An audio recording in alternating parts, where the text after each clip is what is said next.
Dans son livre intitulé Le castor américain et ses ouvrages, Lewis Morgan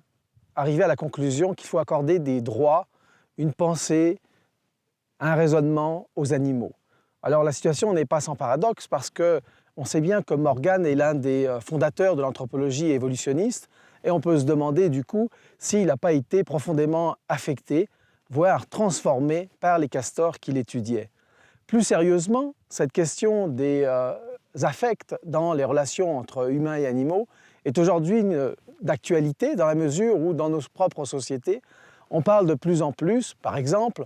de reconnaître des droits aux animaux, de sorte qu'on peut dire que dans à peu près toutes les sociétés, les humains ne sont pas indifférents au sort des animaux.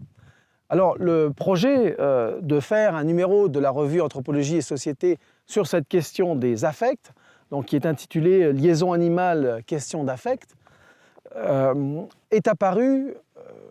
je dirais, en 2010-2011, à l'occasion d'une rencontre avec deux collègues de Lyon, Julien Bondaz et Michel Cros, donc tous deux professeurs à l'université de Lyon 2, qui ont travaillé considérablement déjà ces questions de rapport à la nature et la question animale. Ensemble, nous avons donc décidé d'organiser un colloque qui a eu lieu à Québec en novembre 2013 sur cette question des visions du monde animal, médiation ordinaire, cosmologie autochtone et brouillage ontologique, en fait, qui a été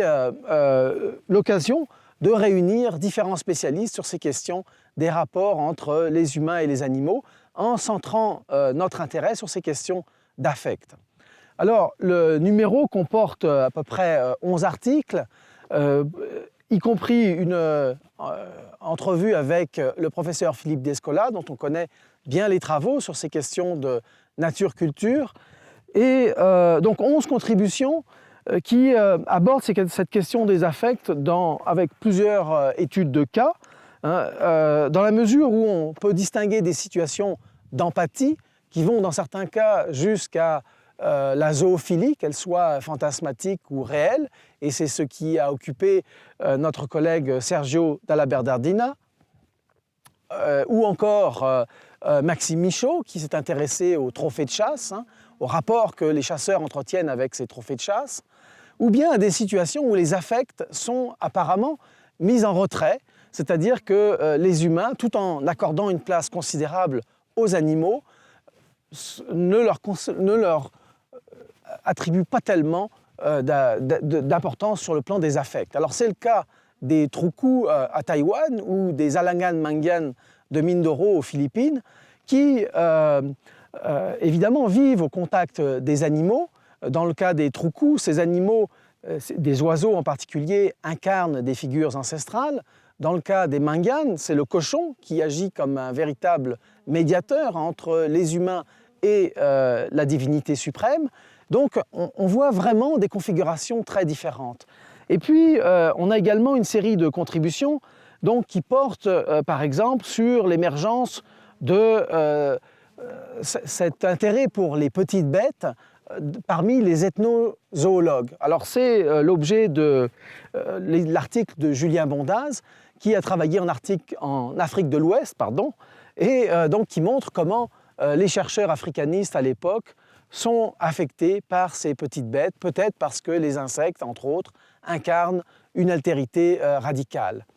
On a également Michel Cros, qui, à partir d'une expérience, cette fois-ci très personnelle, c'est le décès de son chien à l'occasion d'une mission sur le terrain au Burkina Faso, eh bien, étudie les chocs, les entrechocs entre des ontologies, des affects et des systèmes de valeurs.